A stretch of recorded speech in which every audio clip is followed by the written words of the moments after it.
This is good. Is it?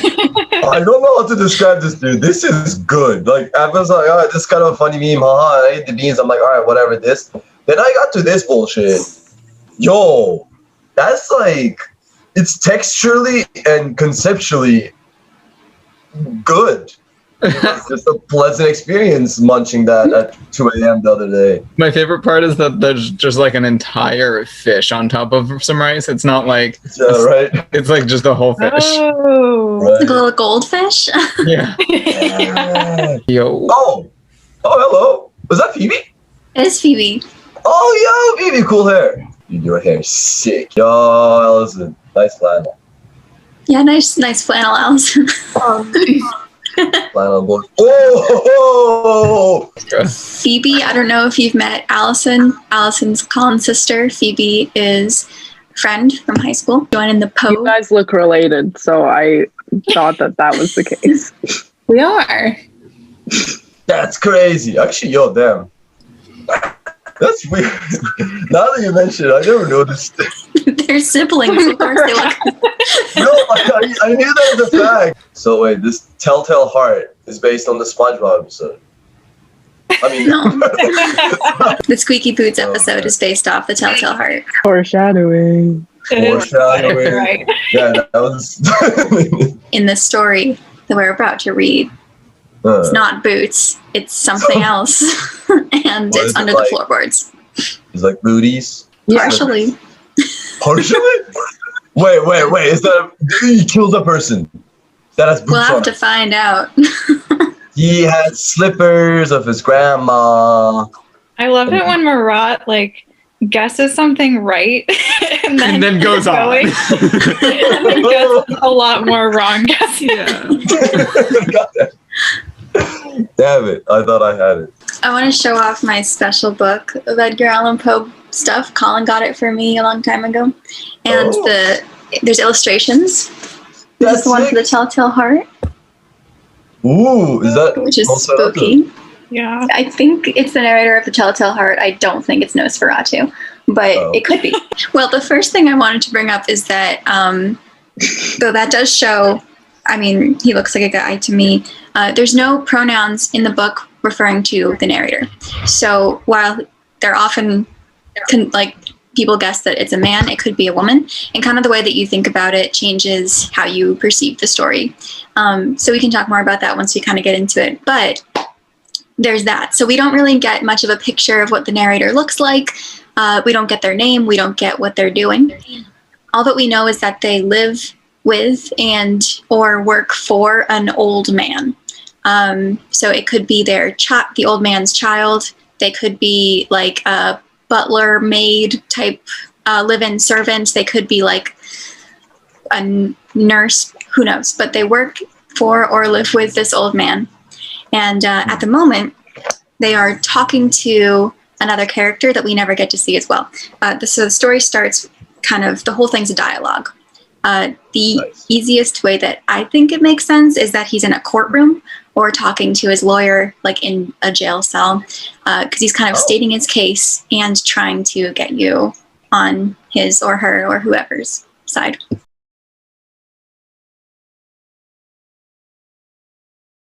The other thing before we get going is that this was written at the time that the plea for insanity was first becoming popular, and there was a lot of controversy about that. So, like, if you were to go to court, you could plead insanity, and that was kind of a new thing at the time of this publication. So this character is doing the complete opposite. They actually are trying to convince you, or their lawyer, or the courtroom, or whatever. They're trying to convince somebody that they aren't insane, that they are actually completely sane. Whether or not you believe the narrator, that's on you. I don't really know there's no dialogue. It's also only 5 pages, so I guess I'm going to read it. But if you have questions, we can stop and discuss.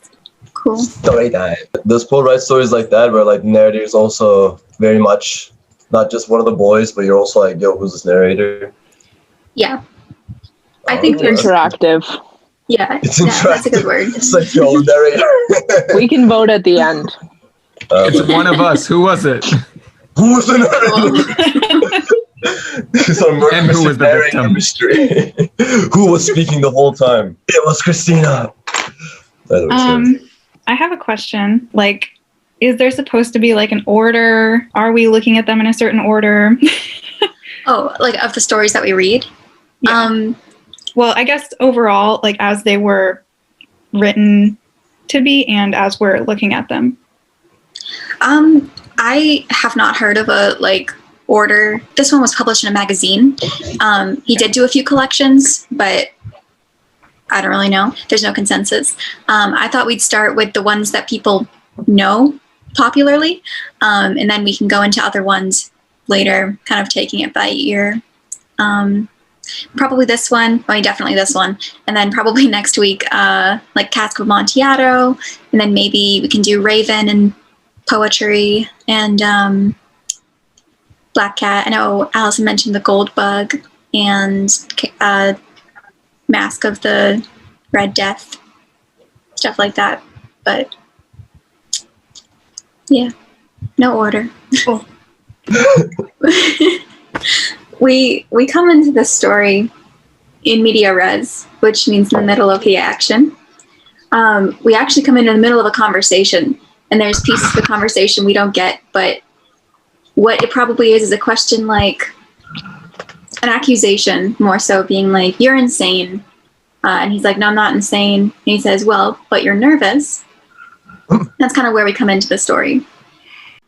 So that was kind of unclear, but basically it helps to pretend that we came into this conversation after an accusation that has already been made by a lawyer or listener that the narrator is insane.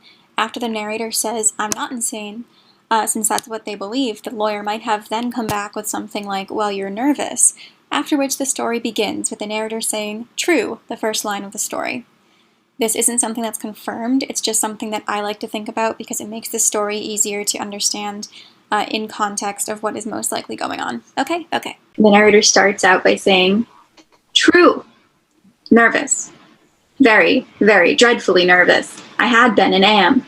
But why will you say that I am mad? The disease, meaning nervousness, has sharpened my senses, not destroyed, not dulled them. Above all was the sense of hearing acute. I heard all things in the heaven and in the earth. I heard many things in hell. How then am I mad? Hearken and observe how healthily, how calmly I can tell you the whole story. It is impossible to say how first the idea entered my brain, but once conceived it haunted me day and night. Object there was none. Passion there was none. I loved the old man. He had never wronged me. He had never given me insults. For his gold I had no desire. I think it was his eye. Yes, it was this. He had the eye of a vulture, a pale blue eye with a film over it. Whenever it fell upon me, my blood ran cold, and so, by degrees, very gradually, I made up my mind to take the life of the old man, and thus rid myself of the eye forever. Now this is the point. You fancy me mad. Madmen know nothing, but you should have seen me. You should have seen how wisely I proceeded, with what caution, with what foresight, with what dissimulation I went to work. I was never kinder to the old man than during the whole week before I killed him, and every night about midnight I turned the latch of his door and opened it, oh, so gently. And then, when I had made an opening sufficient for my head, I put in a dark lantern, all closed, that no light shone out, and then I thrust in my head. Oh, you would have laughed to see how cunningly I thrust it in. I moved it slowly, very, very slowly, so that I might not disturb the man's sleep. It took me an hour to place my whole head within the opening so far that I could see him as he lay upon his bed. Would a madman have been so wise as this? And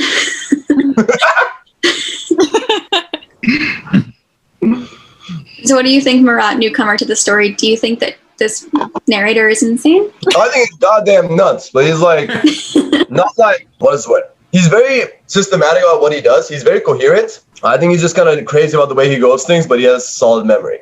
I do already see how differently this can be if you are picturing a woman as a narrator. But wait, what do you mean by that though?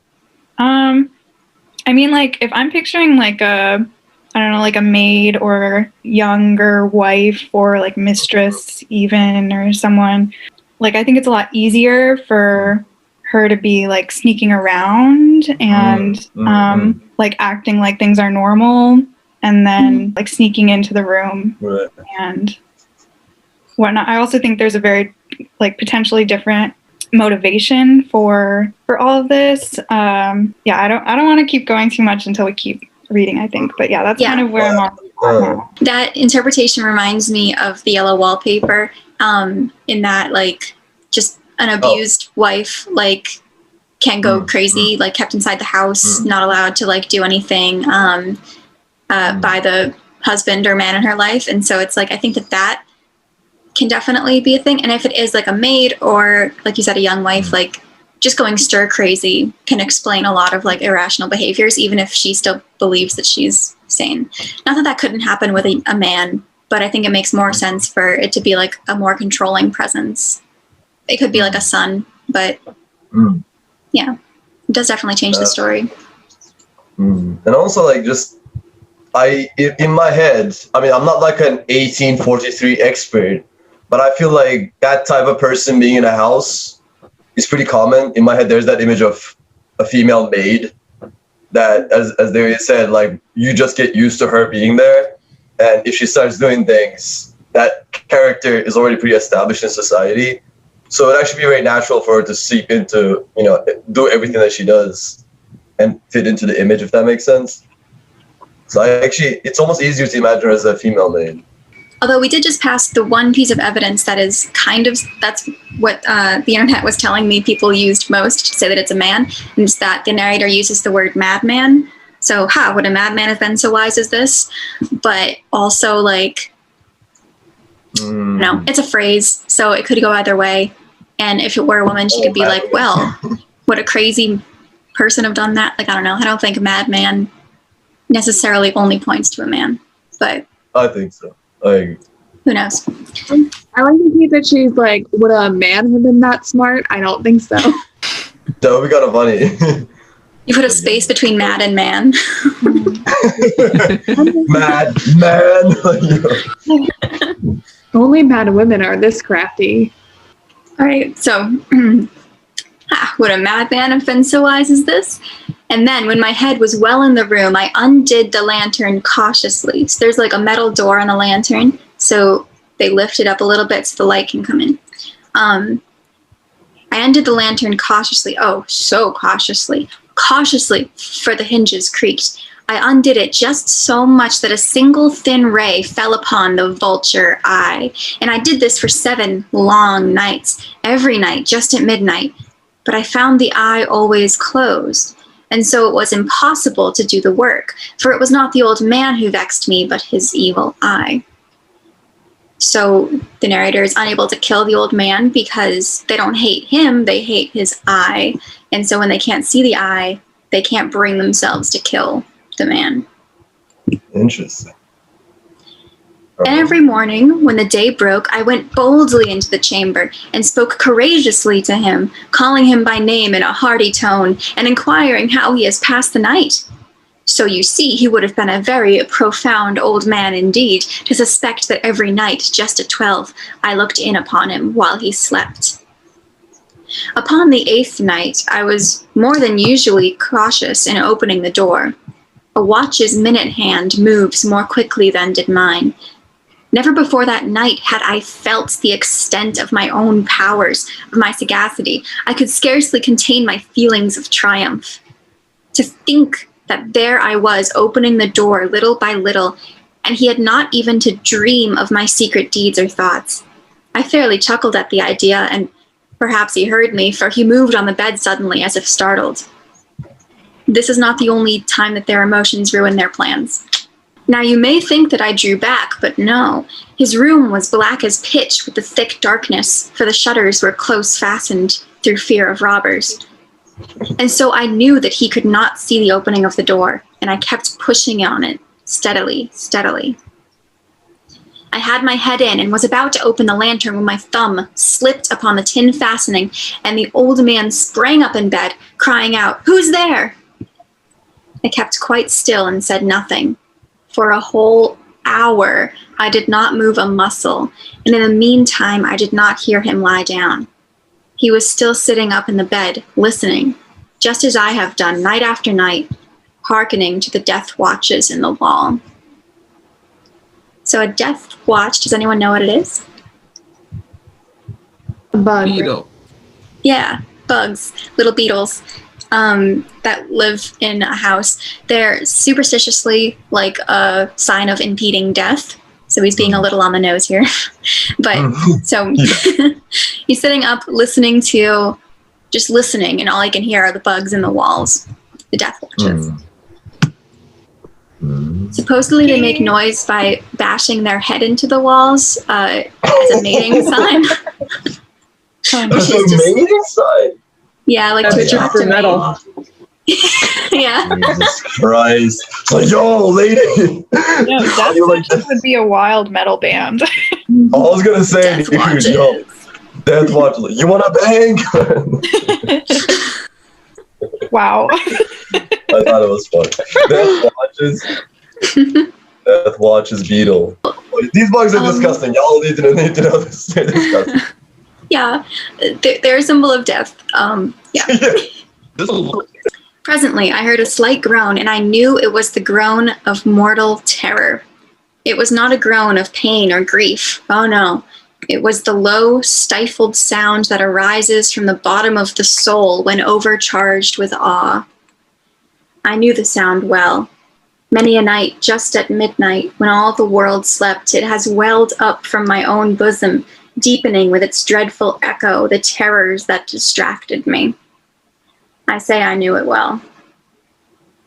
This, as well as like the mention of nervousness and heightened senses, like points toward other mental illnesses, just like nervousness and anxiety and insomnia, night terrors. So many things going on. I say I knew it well. I knew what the old man felt and pitied him, although I chuckled at heart. I knew that he had been lying awake ever since the first slight noise when he had turned in the bed. His fears had been ever since growing upon him. He had been trying to fancy them causeless, but could not. He had been saying to himself, "It is nothing but the wind in the chimney. It is only a mouse crossing the floor," or "It is merely a cricket which has made a single chirp." Yes, he has been trying to comfort himself with these suppositions, but he had found all in vain, because death, in approaching him, had stalked him with his black shadow before him and enveloped the victim. And it was the mournful influence of the unperceived shadow that caused him to feel, although he neither saw nor heard, to feel the presence of my head within the room. When I had waited a long time, very patiently, without hearing him lie down, I resolved to open a very, very little crevice in the lantern. So I opened it. You cannot imagine how stealthily, until at length a simple, dim ray, like the thread of a spider, shot out from the crevice and fell upon the vulture eye. It was open, wide open, and I grew furious as I gazed upon it. I saw it with perfect distinctness, all a dull blue, with a hideous veil over it that chilled the very marrow in my bones, but I could see nothing else of the old man's face or person, for I had directed the ray, as if instinct, precisely upon the damned spot. And have I not told you that what you mistake for madness is but over-acuteness of the senses? Now I say, there came to my ears a low, dull, quick sound, such as a watch makes when enveloped in cotton. I knew that sound well, too. It was the beating of the old man's heart.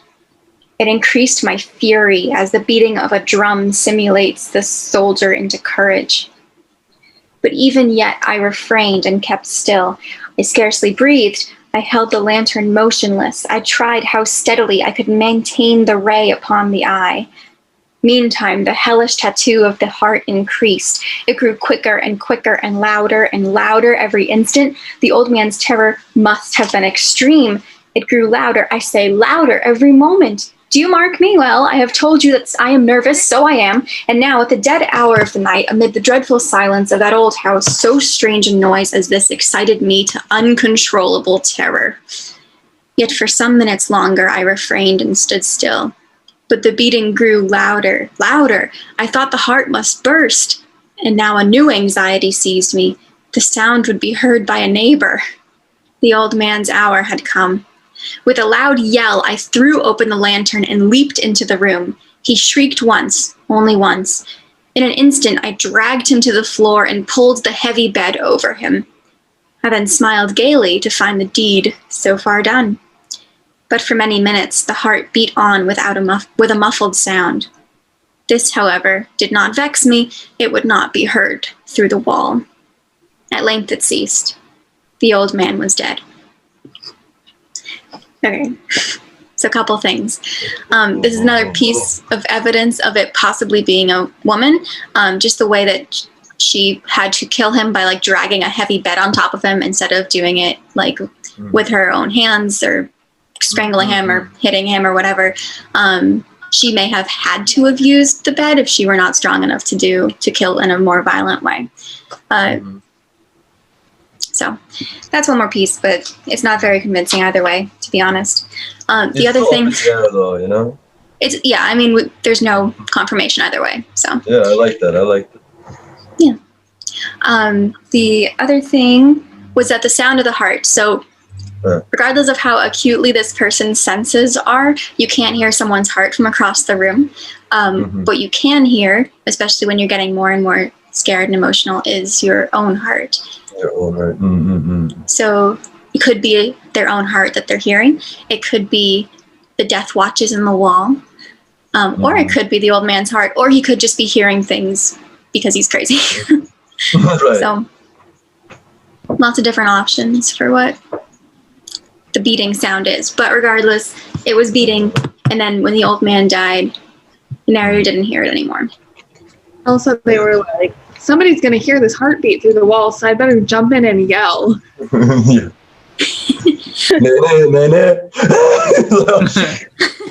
Dude, this man had one of the worst deaths, I gotta say. He was watched creepily every night for months, and then someone just screams into his house. I gotta say, the sense descriptions are so visceral. Like, it's just, I don't know. I guess the environment, he didn't really describe the room that well or like what the guy looks like, but it's very tangible, the whole situation. That's so cool. Yeah, I mean, he is obviously very good at tone and mood and emotions. But you know, the room's pitch black, so you don't need the details. It's just like, what details can the narrator see? And whatever she sees, like, is all we see is the eye and the lantern. Which I think is super cool. Like, he used mostly sounds to describe the intensity of the situation, and it works really well, man. That's kind of cool. Yeah, that's like the first thing. 1800s. It's like the first tip that I tell the authors that I work with is like, use 5 senses in your descriptions, because a lot of people only use sight, and sometimes they'll use sound, but only when they have to. But like, bring in feeling, like physical feeling and smell, taste if possible, and just like that can put you in a scene much better than just like looking at stuff. I like that. At length it ceased. The old man was dead. I removed the bed and examined the corpse. Yes, he was stone dead. I placed my hand upon the heart and held it there many minutes. There was no pulsation. He was stone dead. His eye would trouble me no more. If you still think me mad, you will think no longer so when I describe the wise precautions I took for the concealment of the body. The night waned, and I worked hastily, but in silence. First of all, I dismembered the corpse. I cut off the head and the arms and the legs. I love that moment. Yeah, you still think I'm crazy? Yeah. Like, I'm not crazy. I cut off the legs. I'm not gonna chop them up. Like, come on. I'm not an idiot. I then took up 3 planks from the flooring of the chamber, and I deposited all between the scantlings. I then replaced the boards so cleverly, so cunningly, that no human eye, not even his, could have detected anything wrong. There was nothing to wash out, no stain of any kind, no blood spot whatsoever. I had been too wary for that. A tub had caught all. Ha! Ha! When I had made an end of these labors, it was 4 o'clock, still dark as midnight. As the bell sounded the hour, there came a knocking at the street door. I went down to open it with a light heart, for what had I now to fear? There entered 3 men who introduced themselves with perfect suavity as officers of the police. A shriek had been heard by a neighbor during the night. Suspicion of foul play had been aroused. Information had been lodged at the police office, and they, the officers, had been deputed to search the premises. I smiled, for what had I to fear? I bid the gentleman welcome. The shriek, I said, was my own, in a dream. The old man I mentioned was absent in the country. I took my visitors all over the house. I bid them search well. I led them at length to his chamber. I showed them his treasures, secure, undisturbed. In the enthusiasm of my confidence, I brought chairs into the room and desired them here to rest from their fatigues, while I myself, in the wild audacity of my perfect triumph, placed my own seat upon the very spot beneath which reposed the corpse of the victim. The officers were satisfied. My manner had convinced them. I was singularly at ease. They sat while I answered cheerily. They chatted of familiar things. But, before long, I felt myself getting pale and wished them gone. My head ached. I fancied a ringing in my ears, but still they sat and still chatted. The ringing became more distinct. It continued and became more distinct. I talked more freely to get rid of the feeling, but it continued and gained definiteness until at length I found that the noise was not within my ears. No doubt I now grew very pale, but I talked more fluently with a heightened voice, yet still the sound increased, and what could I do? It was a low, dull, quick sound, much such a sound as a watch makes when enveloped in cotton. I gasped for breath, and yet the officers heard it not. I talked more quickly, more vehemently, but the noise steadily increased. I arose and argued about trifles in a high key and with violent gesticulations, but the noise steadily increased. Why would they not be gone? I paced the floor to and fro with heavy strides, as if excited to fury by the observations of the men, but the noise steadily increased. Oh God, what could I do? I foamed, I raved, I swore. I swung the chair upon which I had been sitting and grated it upon the boards, but the noise arose over all and continually increased. It grew louder, louder, louder, and still the men chatted pleasantly and smiled. Was it possible they heard not? Almighty God, no, they heard, they suspected, they knew. They were making a mockery of my horror. This I thought, and this I think. But anything was better than this agony. Anything was more tolerable than this derision. I could bear those hypocritical smiles no longer. I felt that I must scream or die. And now, again, hark, louder, louder, louder, louder. Villains, I shrieked, dissemble no more. I admit the deed. Tear up the planks. Here, it is the beating of his hideous heart. Ah. Oh my God, dude, they found the boots.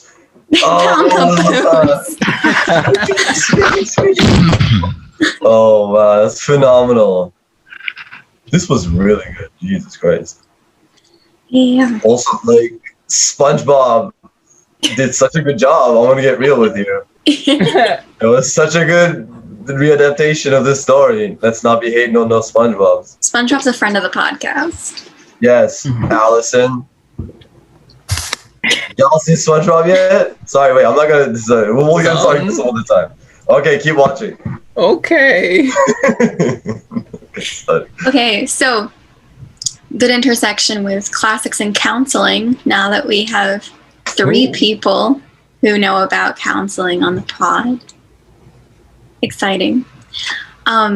What do we think is going on here? Because there are several theories. People have talked about just an anxiety attack, just like feeling pale, the ringing in the ears, needing to escape, whatever. People have mentioned schizophrenia as an example, so hearing things that are not there. And of course the death watches, the poor bugs.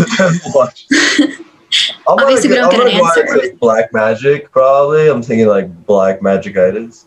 To be super honest, I would refrain from calling this schizophrenia for a lot of reasons. It would be acute psychosis, Right, exactly. which can be triggered by like extreme emotions, like, you know, the feeling of, oh, I just killed a man. That would be pretty extreme. Yeah, I'd say that counts. Yeah. Like, since it is so, like, it's so vivid from the way she describes her experience that it's almost hard to see it as anything but psychosis. Because, yes, schizophrenic people can have these kind of episodes, but since it's a single episode, it's clear that it's just basically the rush from what she just did Honestly, that overwhelmed her.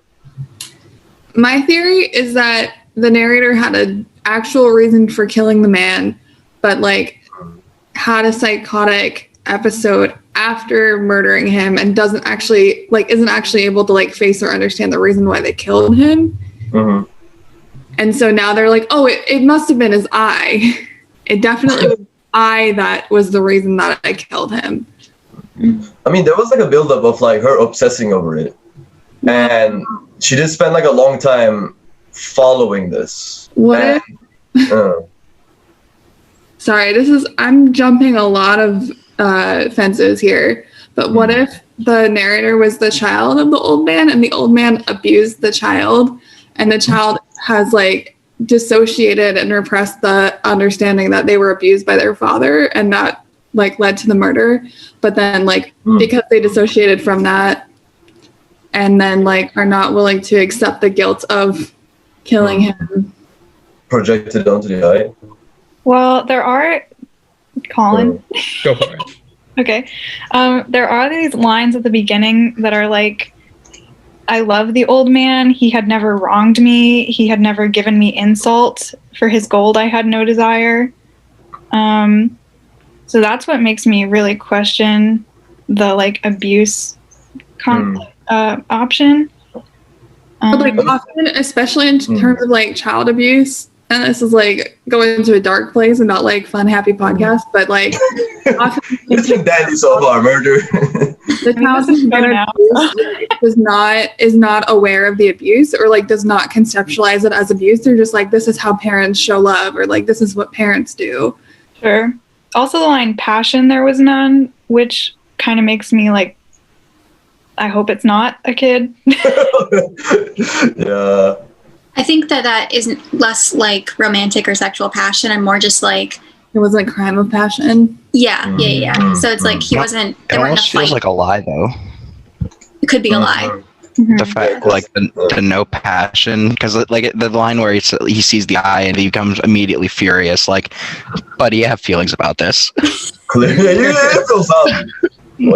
And she does say, "I love the old man." I mean, the thing is, like, the abuse angle does fit just simply because this could be just a very complicated form of cognitive dissonance that she figured out in the most absurd, complicated way possible. And yeah, obviously we don't know her life story, but I think that angle makes the most sense to me because the eye is used almost like a scapegoat because it's barely really mentioned. Like she had the intention to kill him for a while. Well, and also it's like, yeah, I think it was his eye. It was his eye, definitely. That's the reason why I killed him. Yeah. Like you would probably know the way you killed him. Right. Like, you've been planning this for like a week and a half. You probably know why. It could be that if it is an abuse, because when she sees the eye, she does get this like instant anger. It could just be like a trigger, seeing like his eye, especially like in a dark room. Like who knows? So yeah, it could have been the eye, but that's just because it triggered some other response. I have a thought that I only have one piece of evidence for, and it's very vague, but It's a pretty short story. there was a line that got me where she described the eye as a damned spot. I knew you were the going to other place I've heard of that is Lady Macbeth. So if we're gonna say that she is a woman, then maybe the trauma could have to do with a miscarriage, because that's what happened to Lady Macbeth when she said the same line. I googled damn spot, and that's the only it's like famously from Macbeth. So it's like a very common phrase, but it's also famously Macbeth. There's another Lady Macbeth moment. So I was hoping someone would catch that one. Earlier, it was impossible to do the work, for it was not the old man who vexed me, but his evil eye. So when she can't see the eye, she can't bring herself to kill him. Lady Macbeth has this moment where she goes in to kill King Duncan, and she says, I would have killed him myself had he not looked so much like my father. And so she would have killed him for sure, but his face didn't look right. Like, he looked too much like my dad, so I couldn't kill him. And in this one, I would have killed him for sure, but like his eyes were closed, so like that's why I couldn't kill him. So like that is a very similar moment in those two stories. And then of course the reference to the damned spot. Edgar Allan Poe named the protagonist of Masque of the Red Death Prospero after a character from The Tempest. So he was definitely a Shakespeare fan, referenced Shakespeare in his work. So it's not impossible.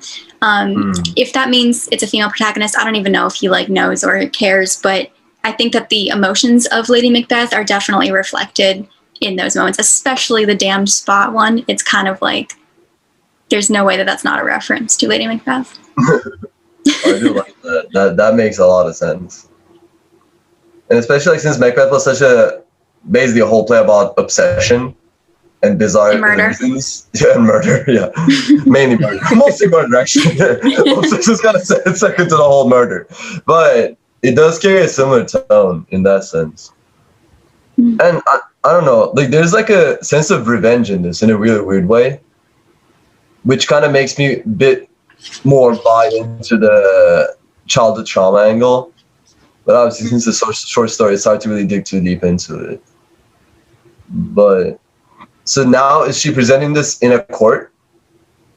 Yeah, that's the idea. Because the first line, the first word is true, which gets a lot of talk in literary circles because she's confessing. She's like, yes, I did it. It's true. Nervous, very dreadfully nervous I am. But why will you say I'm mad? So it's like she's being accused of being nervous or insane. And then he's like, yes, I'm nervous, but I'm not insane. Let me tell you why. I killed carefully. Exactly. I killed right. I kind of get like Cell Block Tango from Chicago vibes in the first chunks of this because of that kind of reasoning. What is that? And then he ran into my knife. Ran into my knife 10 times. Like, I feel like this. Okay, so the insanity plea comes out. A bunch of people are doing it to try to make their sentencing less bad. But maybe people are overdoing it and saying, like, I'm insane. And then that makes people think that they're not insane. But this person's saying, I'm not insane. And then they're saying, I'm not insane. Look at how I cut up the body. Look at how I did this That's thing. a great thought. And then everyone on the jury is going to be like, okay. that person's definitely insane. She's crazy way beyond. Right. So maybe it's like a reverse psychology. Like they're playing everyone, but maybe they're just like totally unaware. It's like in Catch-22. If you say you're insane, you can't be insane. And if you say you're sane, then you might probably be insane. Yeah, that's a good point. Like they're either the smartest person or they're completely unaware of how they're coming across to anybody else. Another reversal like this happened earlier when I was thinking like, okay, normally when I think of someone who's like a sociopath or a psychopath who has no empathy for what other people feel, I was thinking about this, reading the scene of him or her or them like in the room with the lantern open, and they're just like feeling so much empathy for this old man who's like sitting straight up in the room, like freaking out. And I'm like, that is the thing that gives us the most terror, or gives me the most terror, is like reading that old man getting so sweaty and like scared in this room. But anyway, I'm like, wow, this narrator has so much empathy.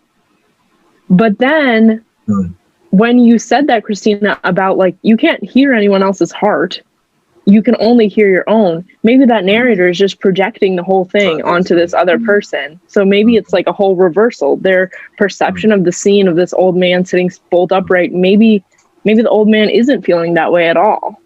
I understand. The old man's almost like a MacGuffin in this scenario that you kill.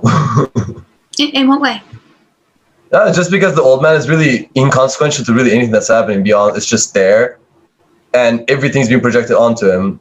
And then he doesn't really have any intrinsic value because it's really just the main narrator's experience that creates this character, which I think kind of like fits with like Phoebe's angle better, just because, you know, this is all entirely projected. We don't actually know if she's smart or like whatever her sense is. We don't know anything about the old man beyond the fact that he's old and he lies down sometimes.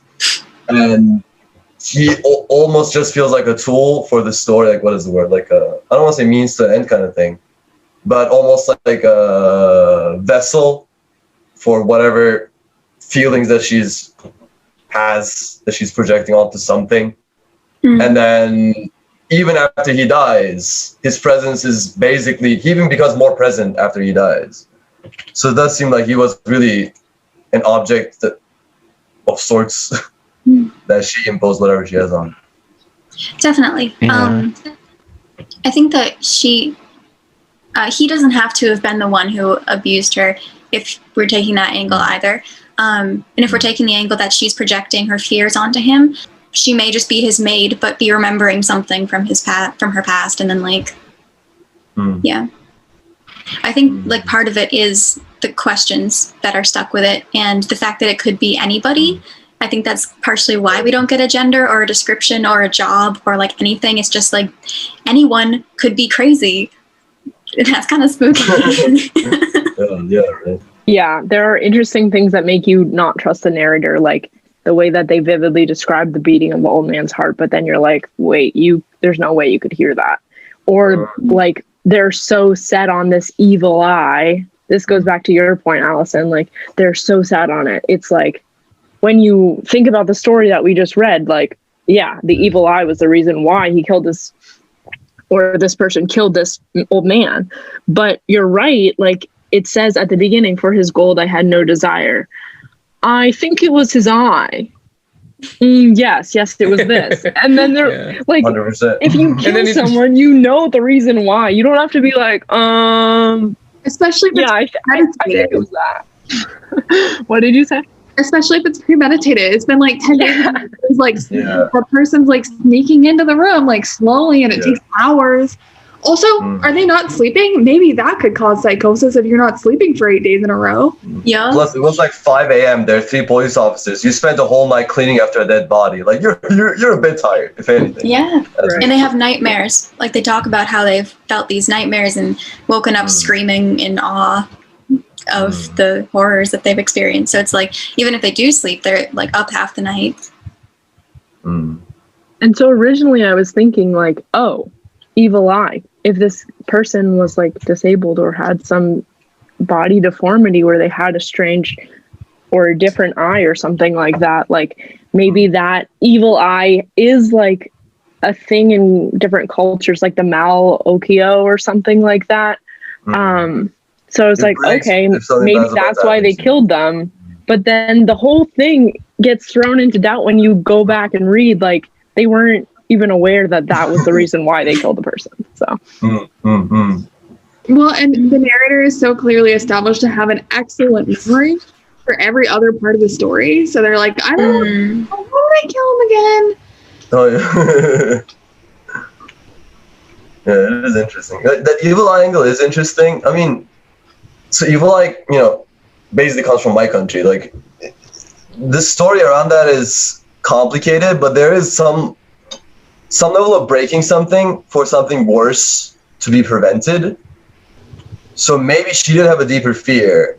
And, the evil eye, I'm sure y'all seen that, the blue, whatever, that in some magical God works in mysterious ways type of way, that breaks.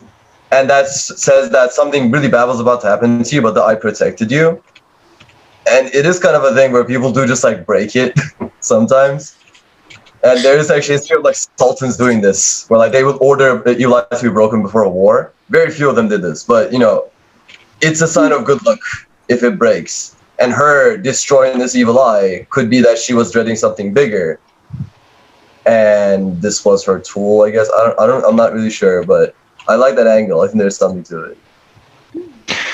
I've been thinking about the narrator as like, I like the abuse angle you brought up earlier, Allison, but I like what you said, Murad, about how the old man is just a MacGuffin, because it's not about him at all, right? It's like he like maybe isn't sure about the eye, but then after it is the eye, like he only talks about the eye. It's not about the old man at all. So maybe the person was like abused by like a parent or something that had like cataracts or was like blind in one eye or something. And just like projected onto this guy. I mean, serial killers like Ted Bundy or like Ed Kemper like killed like 3 or 4 people that like resembled their mom before they actually killed their mom. Just sort of working up to it, or like just, you know, seeing the eye was triggering, and yeah, I mean, just like working towards something else. Yeah, like maybe there is a bigger goal in this whole thing, but you know, we don't know that anymore. But that's cool. I kind of like the working up to it angle, because like, if the police officers didn't come that exact morning, what was she just gonna keep on killing people, or was this really just an instance? It's a good question. Yeah. Like, we really know so little about them. Yeah, right. This should be a longer story. Why should I mean, it's a really good short story, let me know. But now I want to read the book. Like, where's the rest of this? Come on, Edgar, get on writing. Come on, what the hell? I feel like it's intentionally vague so that there can be the underlying, but like, maybe you're the crazy one. Maybe I'm crazy. Maybe I'm crazy. No, anybody could be crazy. The other thing I noticed was there's a lot of like repeating words, and this is I'm reading very much into it, but definitely in cases of psychosis, there's a lot of like echolalia, like repeating things that other people say, like repeating words over and over again. And the narrator says the same things like over and over again. I noticed it especially when they were like stone dead, stone dead, stone dead. Stone dead, stealthily. It's like reassuring themselves of what they're saying and doing. Or maybe like neuronal misfire where it just like gets caught. Psychosis, if we're going to go back to like an analysis of this, psychosis makes a lot of sense. I can't really follow schizophrenia, but it's like, it kind of feels almost cheap to just slap psychosis on it and be done with it, because there's clearly a way deeper underlying issue here, but the story is too short for us to really dive too deep into it. But we can certainly say, in this courtroom, she had a psychotic episode. God knows what else happened. I feel like the psychosis happened after the murder. I mean, we only know her account of it, though, right? Because we don't really know exactly what happened. But we know in the courtroom, she described it in this way. So we know that in this courtroom, she's in a certain state. And you kind of, maybe not. But Christina did a great job in this, especially towards the end, because she does become like very like, and her tone changes, her word choices change, and the composure in the beginning is gone. Yeah, and that's like a really cool look at how syntax and sentence length, which are often not paid attention to, can do like such a good job of conveying tone, because like Allison mentioned, they do the oh god, no, they knew, but there's also these really short, choppy sentences that like they make you as the reader like take breaths really quickly to like when there's a period you want to take a breath, and so like you get more excited and like the sentences are quicker and it's like someone's trying to get their point out. It's like really cool compared to the long sentences at the beginning and like the longer words. Even the assonance, like there's not as many S sounds in the last paragraph. It's just like, I mean, it's really good. It's obviously a great writing. But very short sentences at the end, and like the fact that they're very like harsh, it like reflects the sound of the beating heart. I like that. That's cool. For sure. That's actually, that's really cool, because especially towards the end, oh god, what could I do? I foamed, I raved, I swore. There's all like tuk tuk tuk tuk tuk tuk tuk tuk. That's so cool. I like that. Good read. That's awesome. Yeah, louder. Louder, louder, louder. That's so cool. And good read. I do think, to tie this back to what you said earlier, I think that schizophrenia is thrown around only because it's like the only mainstream thing people like know about hearing sounds that aren't there. I also wouldn't peg it as that because, I mean, maybe if it were a novel and we had other instances of them hearing things and seeing things, but we only get the one, and it could just be their own heart, like mixed on top of the stress of the situation.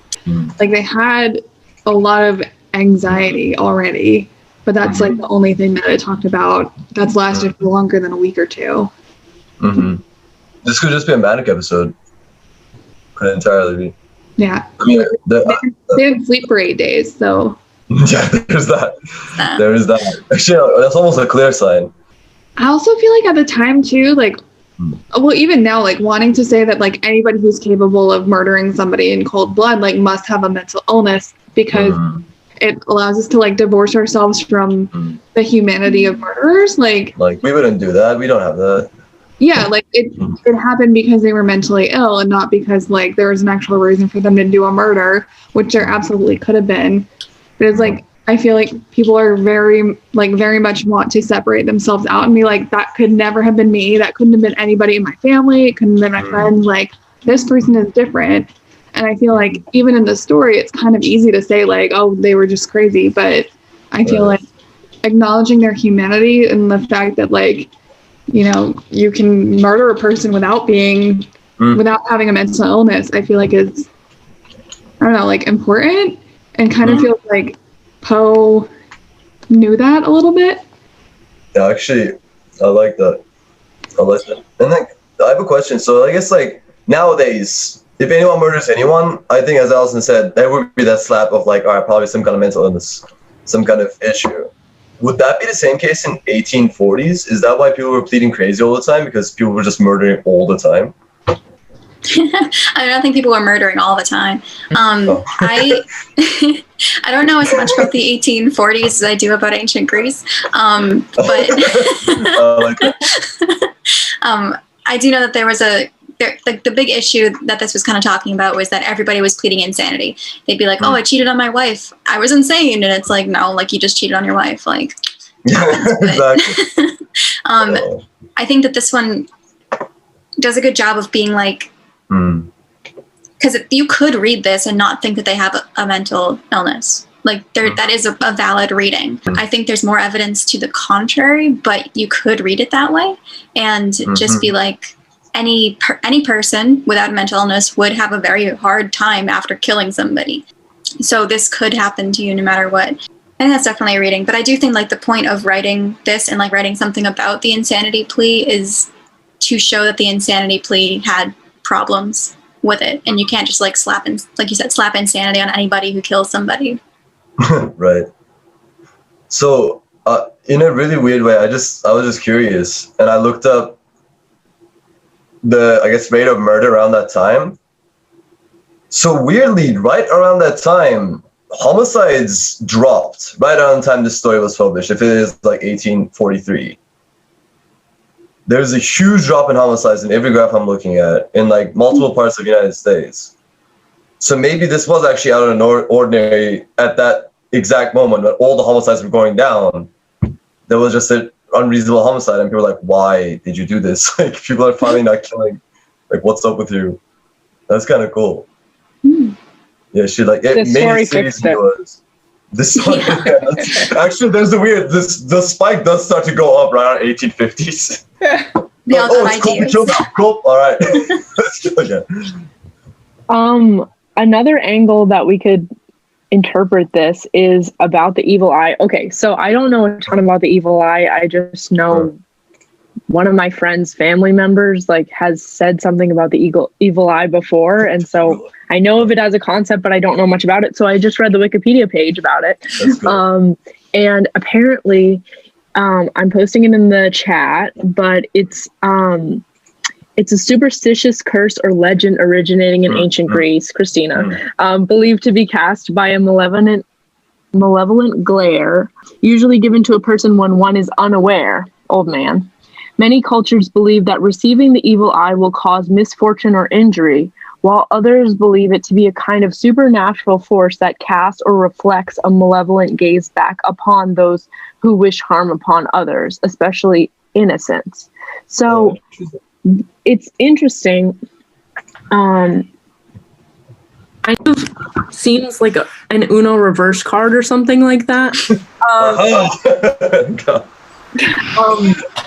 Where it's like, okay, so you have, say if I had the evil eye, like the evil eye is actually a stone that protects you from evil. So it has kind of a misleading name. So if I had an evil eye and then someone was gazing at me and trying to cause me harm, then they would like see the evil eye, or it would be threatening to them. Mm-hmm. And interestingly, the evil eye was blue. Mm. So this emoji is the evil eye. Yeah, and if it does come from Greece... Oh, it is actually. What? Where'd you find this emoji from? It's in our emoji keyboards. What? That's so weird. Yeah. So when the narrator talks about the blue eye... It is blue. I'm like, yo, the blue evil eye, it's capitalized in the version that I read. That's cool. I'm like, okay, evil eye. Like, maybe that is what it's talking about. This blue evil eye maybe is protecting the old man from this malevolent person who's going to kill them with their mattress. So it does make, I mean, so maybe the version you sent is not a version I've heard, but in my culture, you expect the eye to be destroyed. So your reading makes sense because she has to destroy the eye because the eye either is protecting him or the eye is a threat to her. And destroying the eye will bring her happiness. So I see your angle. That's actually kind of cool. She has the intention to destroy the eye because the eye is looking at her, which is cool. I like that. It's not a very effective eye if it's saying to your murderer, like, I threaten you, and then the murderer's like, I gotta kill that person because they have eye. Like, which came first, the chicken or the egg, the malevolence or the threatening back from this evil eye? Right. Right. So that would be wild if that is true, but I really like that reading. I really like the interpretation of this eye. That's really, and it could even pair on top of like what we've been talking about, like abuse or something like that. Maybe this person was abused by the old man, and then she was like, I'm gonna get back at him. Then suddenly she started seeing this creepy hazy eye in the old man, and then needed to destroy them. I don't know. Many hypotheticals, but. But it will also be on a, like, I don't know much about Edgar Allan Poe, but I guess like for that time it would be a nice little exotic flair to put in your writing, and I feel like those type of writers are suckers for that. Like, take something from a distant of culture where people wouldn't even hear about it, use it in your own literature, and now there's that little gem. That would be really cool if that was actually intentional. Yeah, I don't know how prevalent it is. It said like it was in 40% of 40% of the world's population believes in the evil eye. Oh yeah, no. Pretty cross-cultural, but I don't know if Edgar Allan Poe was like familiar with this or not. I don't know. I know he's like obviously well read and studied. Like, I'm sure he would have read the classics, and like the blue eyes in Greece were obviously quite rare. Almost everyone had brown eyes in Greece, and so when someone was born with blue eyes, they were like weird. And the prophet Calchas had blue eyes because he could like interact with the future, and that was like weird. So like weird people had blue eyes. So it was definitely like so it was like, it probably came from that, just like blue eyes were a very rare thing if you were Greek, so they were weird, and then they got associated with bad things or supernatural things, and then over time blah blah blah. So he definitely could have heard of it. Christina, earlier when you were talking about how people were like, I cheated on my wife, insanity, it literally made me think of when Diomedes was like, I was jealous, but Zeus made me do it. Yes, exactly. It's just instead of blaming the gods, you have to blame insanity. It's interesting. Allison, I never realized before that, like, when people murder, like, we do want to make ourselves believe that that person was insane because it makes us feel safe. Like, oh, that person was a special person. Like, none of that is around me.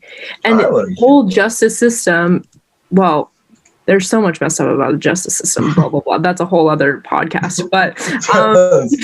But like, we put people in jail theoretically because that makes us feel safe. Like, oh, that person's away from society. But we feel even safer in the case of murderers when we actually don't just put them in jail, but say, oh, also they're a different category. Like, they're not even around me. That's like so interesting. I never thought about that before. Yeah, I mean, I guess that's what creates another issue with the entire justice system, that's the way we treat people that murder, not as a person, but as just a different entity. And that's probably one of the main issues that we have. Yeah. You see that a lot, I think, with the villains of history.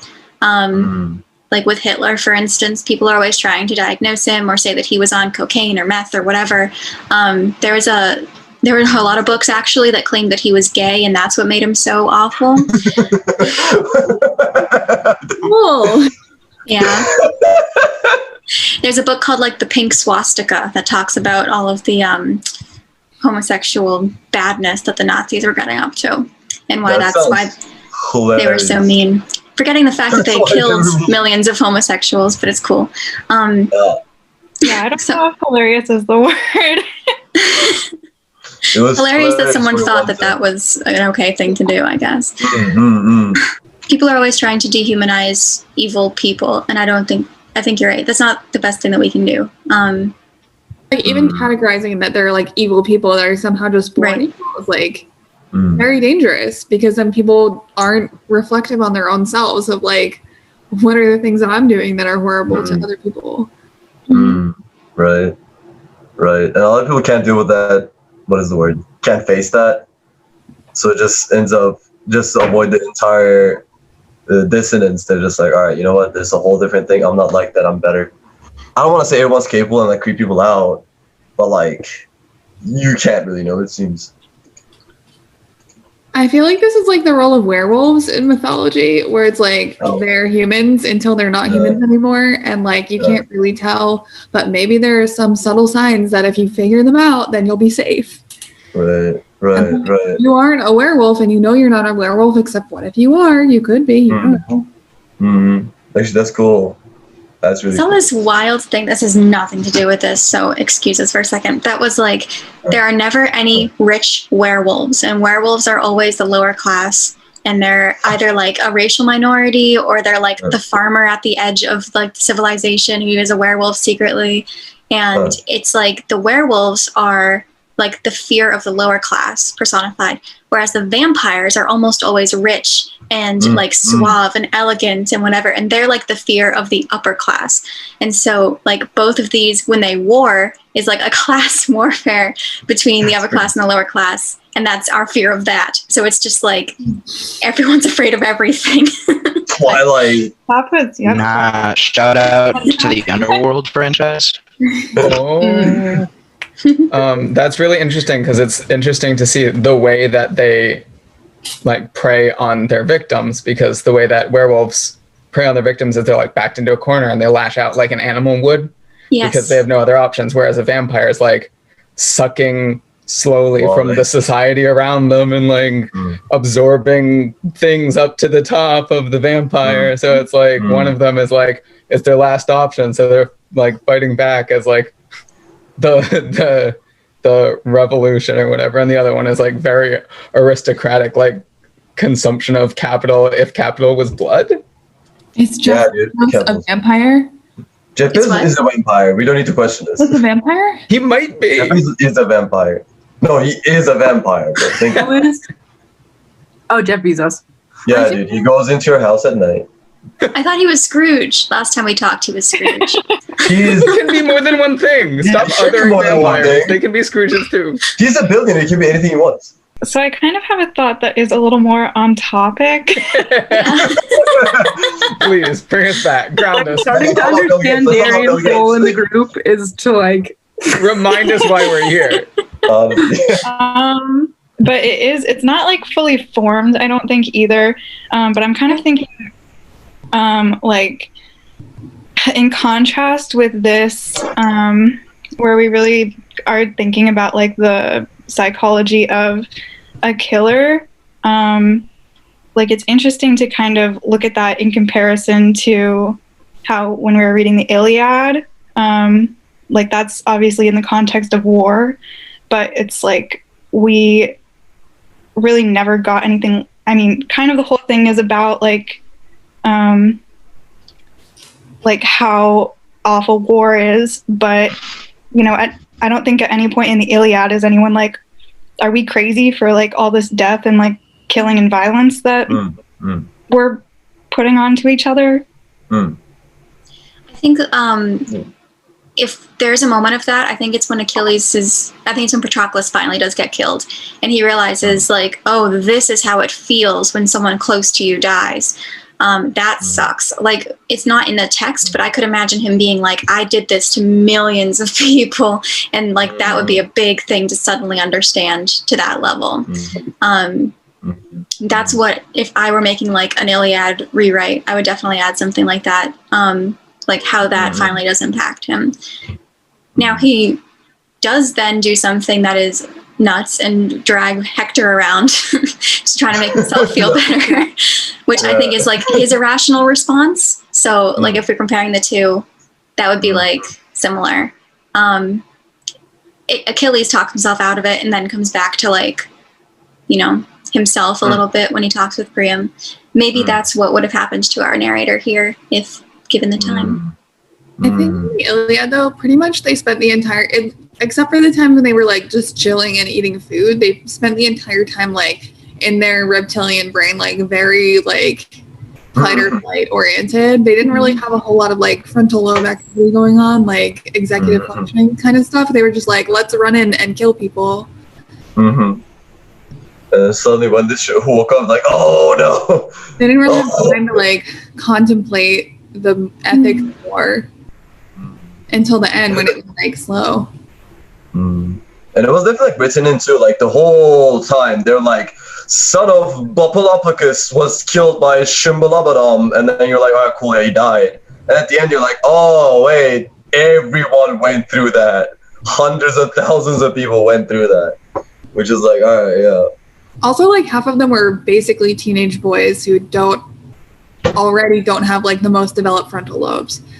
Yeah, actually, that's an interesting point. Actually, yeah, I wonder if you could actually consider that a proper factor, which it probably was, to be honest. If they were slightly older, would the war have been different? Well, I guess they were at the like end, a bunch of nesters, like talking about the old. I remember. There's two sides sharing stories about what the war was like way back when people could pick up big rocks. So Achilles fighting, they're like, I remember bigger war. No, my war was bigger. I do think that it's interesting, Darian, to compare, like going off what you were mentioning, to compare what people see as like this like horrible, macabre short story, because that's what Poe's writing. It's like horror. It's interesting to see like during like in society during peace times, this is the heights of horror. This is crazy. But during war, it's like people are getting like hectored around, like stabbed in the legs and like dragged along the ground, and everybody's just like, this is like an acceptable way to grieve. And it's like coming from the exact same instinct of like, I hate this person, and it's like, I hate this person because he killed me, or I hate this person because he's from like a different tribe, even though I'm not like personally involved in the Helen arc. Like I don't necessarily have a reason for being in this war, but I'm still going to fight the Trojans because I hate them, or I hate this person because they've got a sketchy eye. It's like a very similar vibe of hatred begetting violence, but in one circumstance it's incredibly accepted and needs a whole arc for the narrator to be like, actually, maybe war's wrong, versus this where immediately you're like, yeah, that's terrible. Yeah, no, you're wrong. I mean, I do like that because like we'd have an innate need to justify big actions, and when it is modern society, these actions don't have a whole context around them, and it's just your own whatever it was, and we can't accept that. We can't just be like every individual has individual reasons. In a war, it can be like, all right, there's this grand reason everyone's doing it. Here, it's like, oh, you're just kind of nuts. That's not true. Which is so interesting because war kills so many more people than an individual murder. Yeah, but war's far away. Yeah. I also think there's a thing where like once there's like enough of something, our brains just like stop comprehending it. Like if enough people die, our brains are just like, oh, that's a number instead That's of like, a number, yeah. Oof, how does this relate to events? Like I think our brains don't think of war in the same way because it's like people are dying on both sides, but it's just like so many people are dying that our brains can't. It's like when you get a paper cut versus like when your arm gets chopped off. When your arm gets chopped off, you're like, oh, this is bad. I should go to the hospital, but you get a paper cut and it hurts. Like, way bad. Right. And like the 3,000 people who die in a battle, you're not getting a play-by-play of he was sitting bolt upright in bed, like sweating, and I keep adding the sweat. It's not the needles in the wall and like all this stuff, and you're like horrified along with this man who's being brutally murdered versus like, oh, that's just a number in the newspaper and there's no way.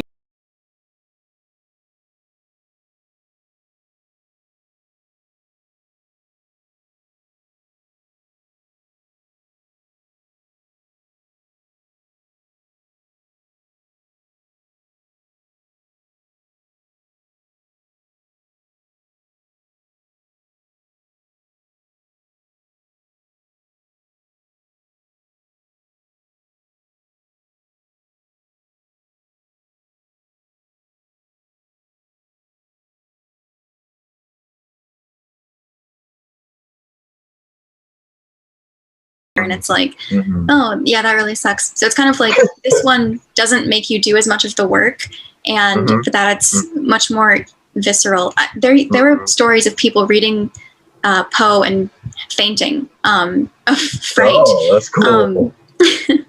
And part of it is like they didn't have it is, but they also didn't have television or movies, so they never like I think movies are more viscerally like able to be disgusting just because you see like real blood and real whatever. But yeah, so even if these people have read the Iliad, for instance, which they might have, or have seen Macbeth on stage, which they could have, something like this is way more viscerally detailed than they would have seen unless they went through something similarly violent.